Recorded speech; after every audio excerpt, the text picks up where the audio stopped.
Lihatlah penampilan tari Ranup Lampuan yang dibawakan 5 remaja putri berusia belia ini. Gerakannya sangat harmonis dan mampu memikat para penontonnya. Namun siapa sangka, para penari ini adalah para penderita tunarungu.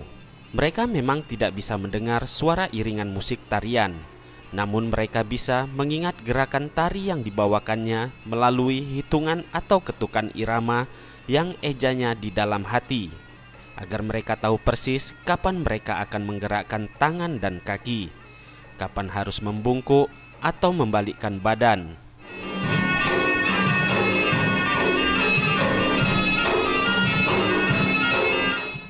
Meski mengalami gangguan tunarungu sejak lahir, mereka ternyata sudah terbiasa membawakan tarian seperti ini. Mereka bahkan sudah berulang kali tampil di acara-acara berskala provinsi untuk menghibur penonton dengan gerak badan yang luwes dan penuh harmonisasi. Tim Liputan, Aceh TV.